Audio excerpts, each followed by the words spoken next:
My name is Jay Pallas, and I'm the president of a company called Group Experiential Learning. And I got to participate in your session the other morning where I heard John Esler talk about your company, why.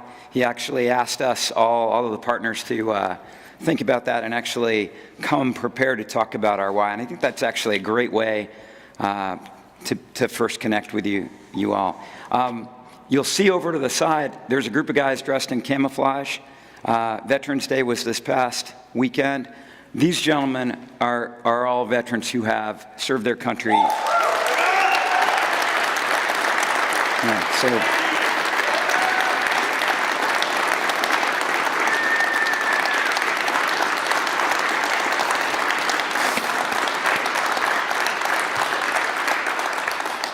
All right, later in the day, I'm going to ask you guys to think about your favorite moment of the day. That was mine. Already, that was my favorite moment. I'm not a veteran, right? I'm probably maybe not the shortest guy, but the lightest guy of this entire group. You're looking at someone who owns a team building company who didn't do any real team sports all the way up to age 22. I wrestled. You're alone on the mat, right? I got into skiing.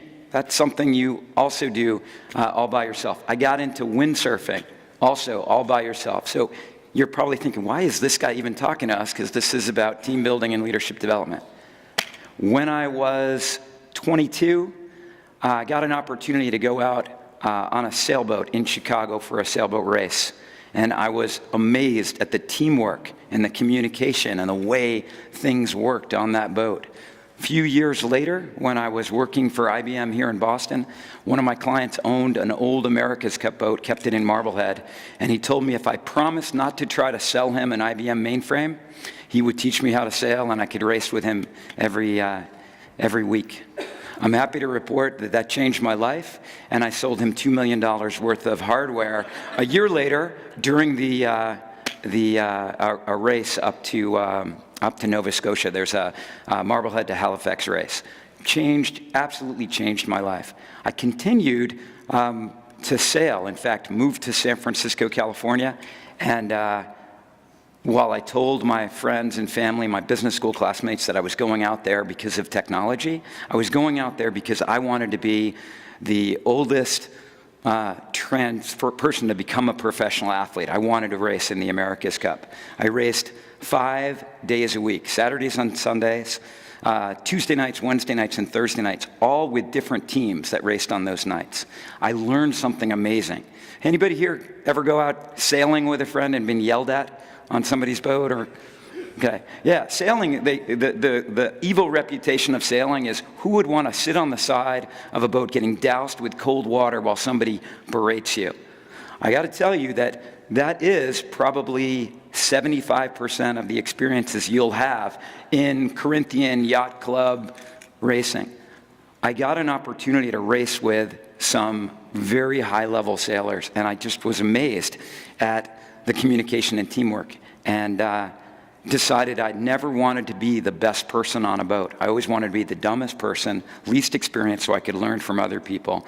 And in 2001, I interviewed, I should back up, I do have a professional background. I worked for IBM, then was a product manager for Acrobat, the PDF file format. I joined a 7-person Adobe-funded startup company. I ran sales and business development. Again, very much, even though I was on a team, it was a tiny team, and the sales was actually me and like one other guy. We closed 14 of the Fortune 100 in 14 months. The company went public, and I was able to then pursue my calling. I interviewed with Larry Ellison's team to be an America's Cup sailor, and I did not get the job. Instead, I was told, hey, if you really want, you're not a pro sailor, you need to get some experience, move to New Zealand for 6 months, race on the side with us, and we'll see if you're good enough. Again, I lied to family and friends. I didn't want them to know that I was closing my professional career to go pursue this crazy dream, and I told them that I was going down to write the business plan for a sailboat-based team building company. And that's how GEL started. So why? My why is I've learned on those boats that it is amazing when a team works well together. In fact, almost the clarity of communication, the commitment to a shared goal, the clarity around roles. I just love it. And I found with this company, I'm able to witness people having aha moments and sharing things that they learn about themselves when they're put into a cauldron, a high-pressure environment. Which brings me to what we're actually going to be doing today. As you can see, there's some people there that may look a little intimidating. Some of you raised your hands to say that you're a little bit nervous. You are going to have an experience today that is safe and fun, but you will be challenged. Anybody ever done any team building that's hokey, right? Is anybody worried that it's going to be like that? Are you afraid that I'm going to ask you what your expectations are for the day and we're going to have to share right now? Anyone? I'm not going to do that. Because expectations are what you have going into a movie. What is this going to be like when you go to a new restaurant? Oh, I wonder if it's going to live up to the Yelp reviews. That's expectations. I'm not going to ask you about your expectations. What I'm going to ask is intentions. You guys have set out for yourselves a pretty challenging objective, 1 billion with love in 5 years. I'm sure you're going to be approaching that with intentionality. You're about to have an experience where you're going to learn some things about yourself. You're going to get to practice some leadership. You're going to get to actually bond and interact with people who you don't normally work with because we've divided you randomly. Somebody give me an intention, what they want to accomplish today, or what they'd like to have happen for them today.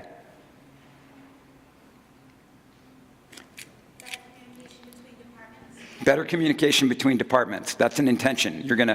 That's your intention. Fantastic.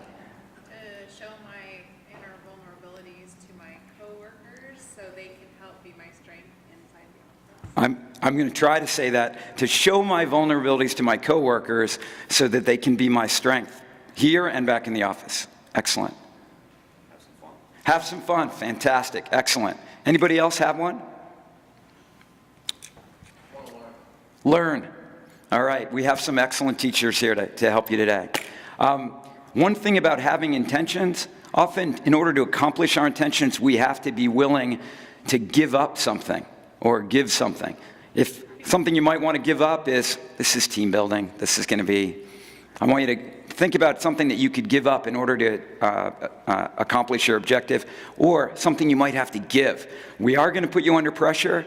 Betty and others are going to need your support, so I'd encourage you to do that. At this point, what I want to do is introduce my very good friend and a man that I met probably about 5 years ago, and he and I designed GEL's Special Operations Program, which has nothing to do with sailing. And we did it because Angela's former company, CVS, told us that they wanted us to come in and do a program at the end of November. They wanted to do the sailing program, and I said, you really can't go out there in Newport Harbor in November. She goes, well, what else are you going to have us do?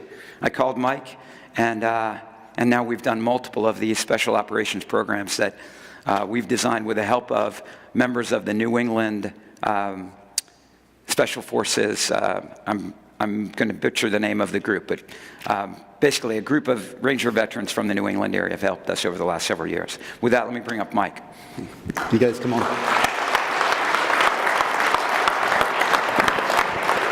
Thanks, Jake. All right, good morning. First thing, take a seat. We're going to be here a minute.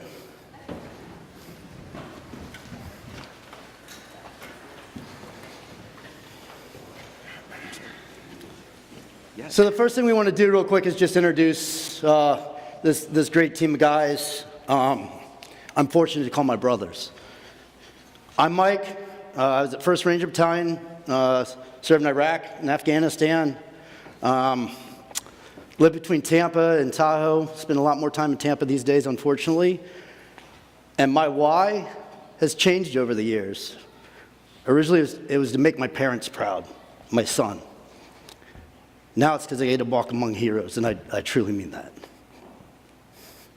So I'm Steve, 375. I work in the defense industry, born and raised in New Hampshire, served in Afghanistan, and my why is getting re-engaged with this team of brothers that we have here, because there hasn't been a team that I've worked with yet that fills that void for me.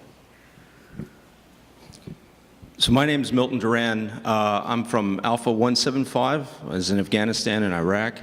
And my why is similar to Mike and Steve, but I also want to give back some of the stuff that I learned.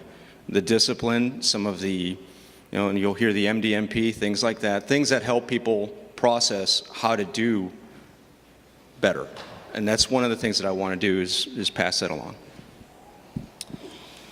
Morning, I'm Michael Grimm, Alpha Company 175, deployments to Afghanistan, Iraq, and the Horn of Africa. Grew up here in the New England area, actually in Boston, so got a chance to come home after a few years working in the defense industry. Actually, this is my boss, the handsome guy next to me. My why, a lot like Mike, I think it changes, and you're constantly reevaluating what it is you're doing and how you're doing it, which is a lot of what you're going to experience here today. But also you do it because you got to keep the fire lit in you to stay motivated to do what it is that you're doing. And that may change, and sometimes change is good. So my why at this point right now is the information I have, the experience I have, if I was just to hold it, does nobody any good. So I have to get my message out there. And GEL, Mike, and Jay allow me to have a vehicle to do that. Hi, I'm Tom Block. I served with the 3rd Battalion, 75th Ranger Regiment, Fort Benning, Georgia. I was part of a Bravo Company with all my combat experience being in Afghanistan. Grew up in Minnesota, spent 6 years in Fort Benning, and then moved up here recently and live in Woburn now. And my why, like everybody else has said, and I'm sure you'll hear it again, is been ever-changing, it's fluid. And today, though, it's taking the knowledge that I have and exemplifying the Ranger Creed that we all know and love. And I'm just here to set an example for all to follow. Hey, I'm Alex Deerdorf. I was born and raised in New Hampshire, grew up in New Hampshire, Massachusetts. Served with the Special Troops Battalion and the Military Intelligence Battalion. Served in Afghanistan, and my why is to share my experiences and hopefully learn from you guys. My name is John Kelly. I live in Salisbury, Massachusetts. I'm from Bravo Company 375. My why is to hang out with all my brothers here and utilize my construction skills that I've obtained over vast many years. But I just enjoy getting with everybody on all these events. And thank you. My name's AJ Massey. I grew up in Taunton, Massachusetts. I was with 175 in Iraq and Afghanistan. And my why is a little simple. Where we're from, somebody asked me for help, don't know him, but he's from my unit, I'm going to help out. And that's pretty much my why. Hi, I'm Brady. I'm from Delta Company 275. Grew up in Medford, Massachusetts. Served in Afghanistan. My why is honestly just love hanging around with other Rangers. They got a project going, I'm here to help. Good morning, my name is Peter Skleya. I live up in Reading, Mass. I'm Director of Sales for a large software company. And my why, I should say I was in combat in Somalia. What else? My why? I love having a good time with these guys. I play Army every time when I get to hang with you people, and I love to coach. And that's what I do. I have a big team in my regular job. And I like to pass on the skills and development you'll see from everyone here today. Cool, thank you. You guys, thank you very much. Okay. So one of the reasons I wanted everyone to introduce themselves is much like you. You know, you get up every morning, you go to work, you work for that organization, you come home, you raise a family, you might go to bed, you get up and do it again the next day. Sometimes who you are and what you're doing, or kind of what's going on, the goal of that organization or the goal of your family gets lost because you're tired. It's a heck of a lot of work, and then people are asking you to do all this crazy stuff. Then you get home, the kids got to go to soccer practice, whatever the case may be. These guys are all fathers, brothers, husbands, sons, and they give it all every time, every day, right? And that is because the organization that we all like to say we were raised in. When you talk about guys in the military, we say we were raised in battalion or born in battalion, meaning you came from the Ranger Regiment and hadn't been anywhere else. That organization breeds excellence through its culture, its standards, and its procedure. Through that, you have guys up here that Guy was, came to the Ranger Regiment as a private. 2 years later, he's at West Point, graduating West Point, and flying Apaches, right? A number of these guys own their own businesses. I wanted them to introduce themselves in that fashion so you guys understand it. We're just like you. I had a lady tell me recently, I don't understand, what we do is nothing like what you do. And they're a pharmacy. I said, it's exactly like it. When my son's sick, and my newborn won't sleep, and I have a prescription, and I need that filled at 10 o'clock at night, and they're able to fill that, they're exactly like us. They're doing for their community what we do for our community. And you guys are doing the same thing. I live in Tampa now. You know how many windows are broken down there? Hurricanes? When you guys can rock up and get that sorted out, so that family, that dad can go to sleep, the baby can stop crying, he could get up and concentrate on what he has to do. You take one thing off his list. You're just like these guys when they flew into Somalia. You're just like us when we crossed that border into Iraq. It's doing the same thing. You're taking care of other people. And in order to do that, you learn to take care of your team first. So that's why we're here from the 75th Ranger Regiment to talk to you today.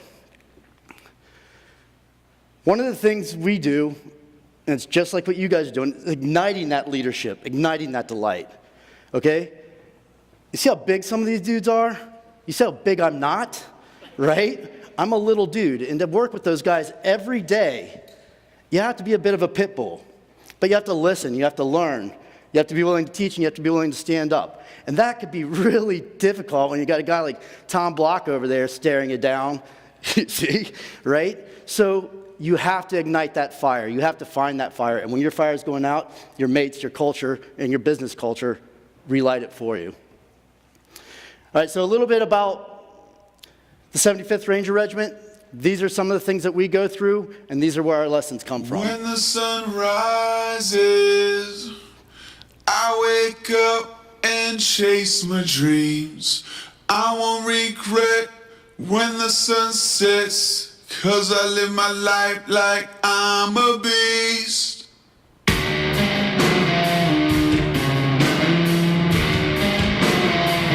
I'm a full-time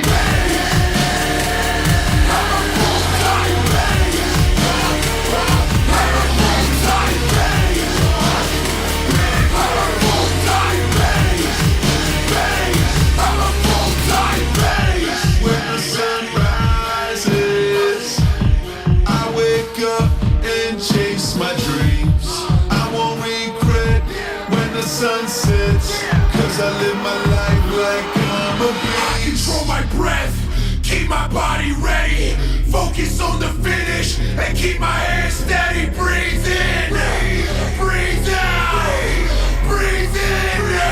One job, I'm a full-time base.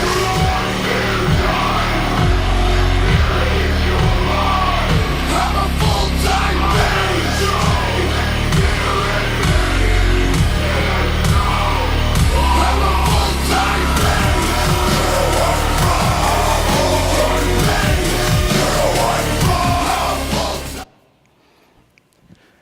All right, so you can see we're often out of our comfort zone, right? Especially when you first get there and everybody's a pro, man. You look up to these guys and you're scared. You go through this crazy selection process that lasts months and months and months.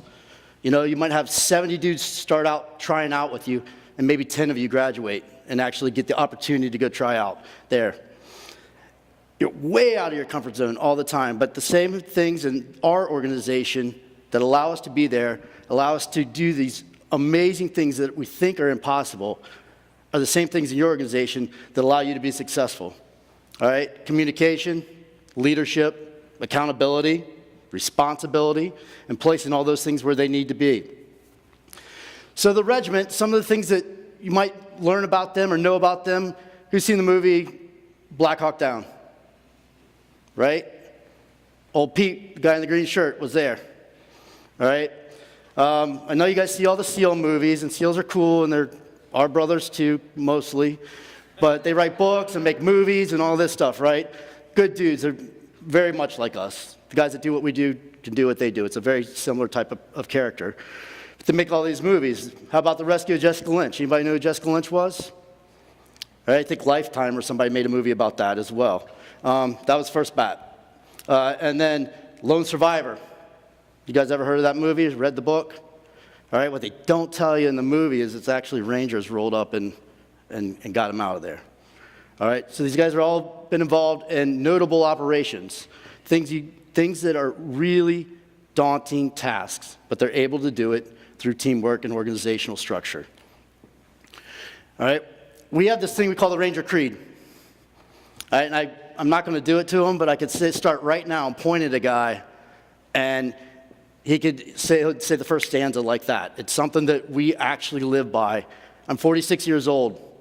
I learned it in my early 20s, and it's something I still, every day, think about. All right? It's kind of like igniting the delight for you. That's the motto. That's what we're talking about with this, bringing that delight to your customer.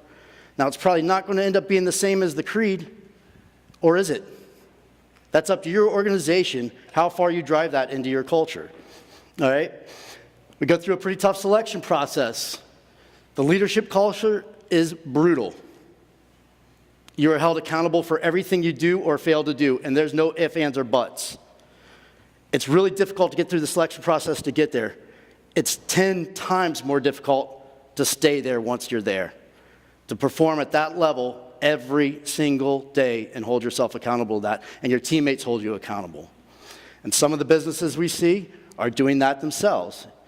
Might not be as brutal, and the words might be a little less harsh, but they're doing that in their business culture on a daily basis, holding one another accountable to the standards. We drive authority down to the lowest levels so people can act independently. Decisions can be made in real time, all right? Real time and in real space. We don't have to go ask permission to do things, all right? But in order to do that, people have to be responsible, and that leadership and management has to be clear. Everybody has to understand the goals, okay? That's why we're able to drive some of what we do into businesses. And then our cultural standards. I mean, it's crazy, and I see you spend a couple days with you guys. Your cultural standards are pretty high as well. Just in the way you talk and the idea that you want to grow this organization into one that's not like every other business, both kind of from a professional standpoint, but also from a standpoint of your culture and your behaviors. And that's really cool. I was talking to a couple guys the other night, Jay and I were, and they were just so stoked, so incredibly excited about some of the things they were doing. Angela, and I'm not going to say his name, the conversation we had with one of you sitting up there, his hands were like, he's talking, and he just got so stoked about leading his team. He's like, man, I don't see why everybody doesn't see this. And I was like, that guy gets it. Like, he truly gets it. And when we come talk to people, it's not often you see that. So you guys are well on your way there to working into that high-performance team level. And that's when the magic happens. It really, really does. We have a saying. I have it tattooed on my leg, and some of these guys probably have it tattooed on their bodies somewhere as well. I don't know that for sure, but they probably do. It's sua sponte. It means of their own accord. It means you don't have to tell me what to do. I understand your intent, and I'm going to go do it, and it's going to be done to a standard that will make you proud. It's going to exceed the standard you expected. And we do that at the lowest level and at the highest levels. And that's where a business really becomes free. That's where an organization really becomes free. Does that make sense? All right. We have systems and techniques, processes. You guys have a process when you guys put in a window. You have a process to your sales cycle. Canvassers go out, they set appointments, the guy comes in, sells, right? Then they come back, install, right? And then you guys are calling, hey, did you like it? You're going to refer us to somebody? Then you're wondering, are we going to get more windows? Are we going to get more business with you guys down the road? That's fairly similar to one of our processes, right? You have leadership. You're continually assessing your process. Does it work? You know, we hit a target. You know, did it work? We got guys hurt. Why did they get hurt? All right, we go through what we call after-action review and a debrief, which we're going to discuss here in a second. All right, but we're communicating, we're task organizing, and we're understanding the conditions and standards in which we're operating, just like you guys do in your sales cycle. The other thing is atmospherics. We work really, really diligently to understand everything in the environment that we're working in. Now, the consequences for us screwing up are pretty drastic. Loss of life and limb, whether it be ours or somebody else's, right? That's something you have to live with the rest of your days, are fairly drastic. But what are the consequences in your business? It could be, customer has a poor experience or a customer has a great experience. All right? It can be you really screw up and you're not accountable for it and you end up losing your job. Or it could be you do this great job and everybody sees it and you get this great promotion. But there's consequence in every interaction you have in your business day. What are those consequences? And when you start to consider them in minutia, like we have to, down to the last detail, every conversation and how that affects everything going on, that's where we start understanding atmospherics and understanding our total environment. Right? We live in a very complex world at this point. Your sales cycle is no longer linear. Some guy in China may have a fight with his wife one night. And because of that, he goes to bed late, and he doesn't get up in the morning and doesn't answer an email that could directly affect your sale. That was not possible 30 years ago, 20 years ago, 10 years ago in some places. That one communication might hold up a decision you make for 2 days. That's a complex environment, nonlinear. And that's what we deal with on the battlefield, in the modern battle space. And how do we look at that? So one of the systems we use to look at it, it's F3EAD. It's an old, kind of all the way back to the cavalry days, way of looking at finding the enemy. We find the enemy, we fix them in place, and what I mean by that is we create the environment, we create everything necessary to conduct an operation. We finish, kill, capture, whatever the mission may be. Oftentimes both for the regiment. And then here's where it gets good. We exploit what we found, right? We really start to understand the actual intelligence. What did we find in there? What was on their hard drives? When they got bin Laden, all kinds of information became available. And that led to target after target after target after target. Some of these younger Rangers hitting targets, some of them that we have here today, hitting targets, a month and a half ago? Maybe 2 months ago. You hit a house, get whoever you're there to get, you find something in that house, and you immediately get on an aircraft and go hit another one. You might do this 5 times in one night, but you only knew what that first target was. All right, here you are, 5 houses later, 8 hours later, doing an operation that generally you'd rehearse and plan for, but you just find out. You exploit that information, much again like your sales cycle, right? When those canvassers get those leads, how do you exploit that besides making an appointment? What other information could be driven from that? Okay? Then we assess. We continually go back and assess what's going on, looking at our process and making sure it works. Right? We test our process honestly and regularly. And then most importantly, we disseminate that information. We disseminate what we find out and what works throughout our entire organization so we're not duplicating efforts. One of the ways we communicate is through operations order. When we have something we're going to do, we write an operations order, and it gives all the information to all the participants so they understand what's going on. It contains the situation, the mission, execution, how we're going to do it, service and support or sustainment, what we need to do it, and who's going to provide it, and the command and control, who's in charge, how we communicate. After that, we do an after-action review when we're done with anything we do. We talk about what we did, and we do it very, very, very brutally honestly. If you guys heard one of ours, you would probably be uncomfortable and embarrassed because of the way we discuss things. It is brutally honest because oftentimes our lives depend on it. Direct communication, we talk about the actions to sustain, what are the things we want to keep doing that we did well, and what are the things we need to change. And then again, dissemination result, and that communication throughout the organization to ensure everybody's learning that same lesson. All right, so just as an example, we wrote Operation Ignite the Light. Now I'm going to tell you what you're doing today. Today on the 16th of November, Eastern Standard Time, we're all going to show up at Gillette Stadium. We have 11 of our instructors, up to 93 people from your organization. I think that number's changed a little bit from 64, but we're real close. And you guys are going to be broken down into platoons and squads. At that point, I'm sorry, it'll be 2 platoons, 5 squads. Train's going to be an urban stadium environment. The weather is going to be cold and wet, which is unfortunate, but that's what it is. And no enemy forces, thank God, so it should be pretty easy for us. Friendly forces, we're all looking at them. We're all in this together, all right? So the mission, here's the important part.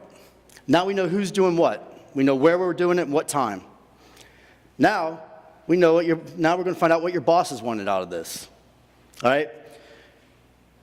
The Esler Company's leadership intends for the organization to undergo a training experience that helps stimulate growth and ignite delight for both customers and participants, employees, you guys, all right? That's the mission we were given. So much like, hey, you know, the Phoenix guys, the Arizona guys, right? They want a new shop, a new storage place, whatever the case may be, all right? Goes all the way up to the top. You know what? These guys make a decision. Yeah, you know what? We could have that new storage facility in Phoenix. Let's do that. Let's go ahead and start it. He's not going to tell you where to buy it, how to build it, all that stuff. Most likely they're busy as well. That's your commander's intent. As it dribbles down, by the time you get to the bottom, if you're not communicating properly, who knows what the story is? It's like that game of telephone, right? You guys everybody know that game? If I whisper one thing to you, what are you going to hear it as by the time it gets back to you? Something crazy, all right? By putting all your information and communication into a format that everybody understands, you're getting consistent communication every time. We're not asking you to write an operations order, but we are simply asking you to communicate consistently in whatever structure, whatever process that your structure and organization allows that to happen.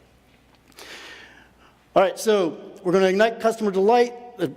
You'll be exposed to techniques from the 75th Ranger Regiment and those guys' experience there. Our commander's intent, again, just he's telling us what to do. He's going to conduct a training exercise in 3 phases. We're going to have a kickoff and a medical prep. What we're doing right now, the squads will complete 5 tasks for time and points, all right? And then we'll do an after actions review and a debrief so we understand what we did today. Right there, we have enough information to know exactly what we're going to do. The rest of this, team members, you'll gain individual leadership and team insights. You'll increase comfort with self-examination. Explore adaptability, that's a big one. Accountability and agility. Understand how changes can be good and how they affect you. Understand how to initiate that change. And expand inventory of planning, debriefing, communication tools. For us, we keep you safe, we push you a bit, well, or a lot, depending on what we're doing. We share techniques and knowledge as we know it, and we offer coaching insights in the after-action reviews. Right now, we already know we're broken down into 2 platoons and 5 squads. The reason this stuff is repeated in here is to make sure that information is consistent and everybody gets it over and over and over again. An operation order could actually be done in 2 minutes, like this one's going to be because I'm going to finish it, or it could be 70 pages long. All that information is reiterated and reiterated and reiterated. The idea being that you communicate the same way every time. All right? When we're done here, here's an important one, casualty evacuation. If there's a casualty today, and it's a notional casualty, you guys are going to treat it. You guys are going to deal with it. If there's a real casualty, we're going to call 911, or somebody gets hurt, falls down the steps, gets struck by lightning. We're going to call 911. AJ, raise your hand. AJ's a proper medic, and all these other guys have medical training, but AJ's proper medic, and he'll take care of it until doctor gets here, or paramedics. Leadership's going to be in here or outside. It's going to be co-located here during the training.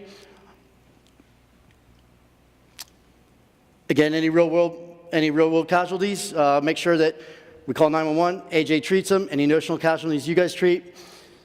Lunch is going to be 12 o'clock now, I think. Lunch is at noon. What is it? Between 11:45 and noon, you'll be brought back in here. So you can see here, all this information is there for everybody to see. We don't expect you to write an op order, but we do encourage you to communicate in a structured manner so you guys are getting all the information every time. All right, so we talked about a couple tools. We talked about op orders and AARs, all lead into communication. How do we communicate and disseminate that information? Today we're going to put you through some tasks that allow you to do those things. The reason they work for us is kind of the Ranger ethos. Part of our Ranger creed is set the example for others to follow, and we live by that on a daily basis, or try very hard to. Kind of part of our why. We try very, very hard to, and we hold each other to those very, very high standards. One of those is taking care of each other, and one of the ways we do that is all of us have some pretty good medical training. Can I borrow you for a second, Matt? Steve? So what I want to do right now is, starting your participation in the events today, we're going to simulate that we have a casualty. If you come up here, so let's say you're out on a job site checking things out, right? Climb up a ladder to look at a window. Could happen, right? Could. And you fall. Could that happen? No. Well, you just did. Fall down. There we go. All right, so we have a fall. Our medic happens to be Steve. What are you going to do, Steve? All right, so. Can I get Mike? Okay, good, perfect. So the first thing we got to do is we're going to work through a team. So being the team leader, I'm going to assign everybody tasks, and we're going to get Matt on a backboard and get him out of here. So Mike, can I get you to address the C-spine? AJ, I'm going to get you ready to the legs. Brady, can you straighten his legs up, please? Give me the collar. Collar. Oh. Don't cross his legs.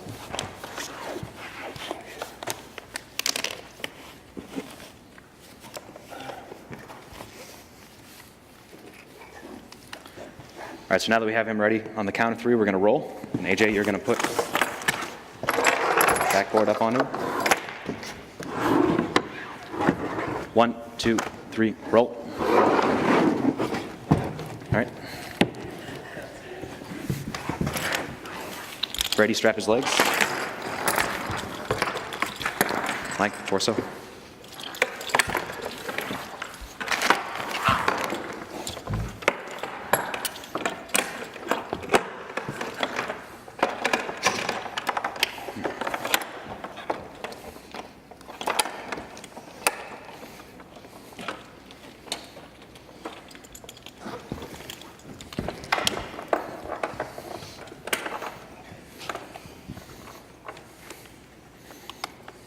So notionally, he's ready to move now. All right, how long did that take?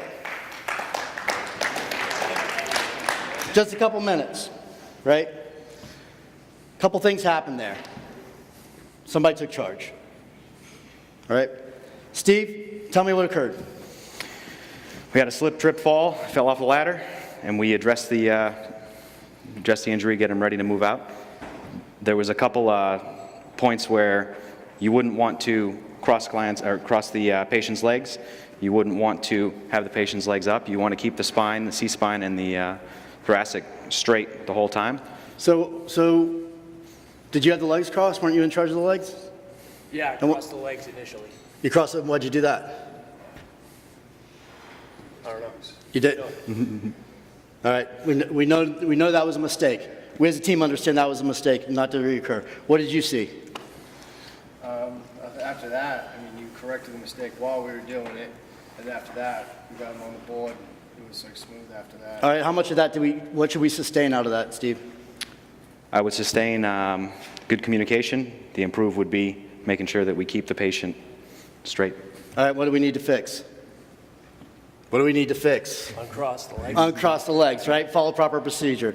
All right, thank you, guys. What are you doing? Leave him there. No, go ahead, get up.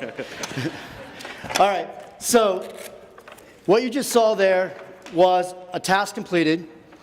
What occurred is somebody took charge. Somebody took responsibility. Somebody gave clear direction. Okay? As soon as that task was complete, we talked about how it occurred, what occurred. We identified mistakes, and we were very honest with one another about them, and then decided what we'd sustain and what we'd change for the next process, okay? We don't expect you guys to remember how to do this, but it's really fairly self-explanatory. You will be required to do some medical treatments today. You'll also have a couple coaches out there to help you, so if you have questions, ask them. You'll learn how to stop bleeding. You're going to learn to apply a tourniquet.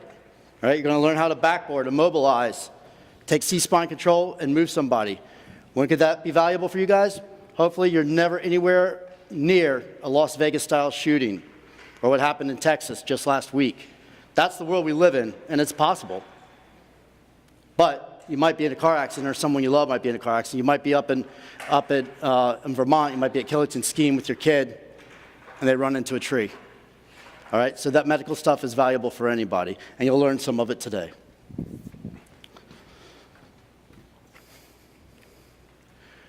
All right, things to remember. After action review, super important. It's facilitator guided. Everybody involved in the task should participate. Make the discussion factual. Remove emotion. You're going to get hurt. Emotionally, you're going to get made fun of, or you're going to get something you did addressed where you get your feelings hurt. If you're being really, really honest, that's where the growth comes from. All right? Make the discussion factual, remove emotion. Identify sustainable actions. Identify revisable actions. Assess and test your policy, and disseminate results. Super simple, and you're going to do these over and over and over today to establish that thought process for qualifying how you do business. Remember, right now is H hour. We call H hour when an operation starts. That's the time we're going to hit a target. All right? H hour for you right now. Gain individual leadership and team insights. Increase comfort with self-examination. Can't say that one enough. Increase comfort with self-examination. Take emotion out and don't allow your feelings to be hurt. Explore adaptability, accountability, and agility. Understand you're in a complex environment and really take the time to figure out as an organization how you exploit those opportunities. Expand inventory of planning debrief tools. Follow your ranger instructor's direction for safety and for how to complete the task. Show up and be accountable. You get out of today what you put into today. And like Angela said earlier, you may be taken out of your comfort zone a bit. Embrace it, right? And remember, if you're embarrassed or nervous or scared, so is he, so is he, so is he, so is she, so is she. Maybe not this dude, he looks pretty hard, so I don't know, right? But other people are feeling that way. Don't be embarrassed. All right, so you guys got playing cards, right? If you have a red card, raise your hand. All right. Red cards are fire platoon. All right, who has an A on their card? Red A. Milt? See the guy standing up there in the back with his hand up? If you had a red A, go with Milt. Where are my black A's? Go ahead and go back there with Milt, please.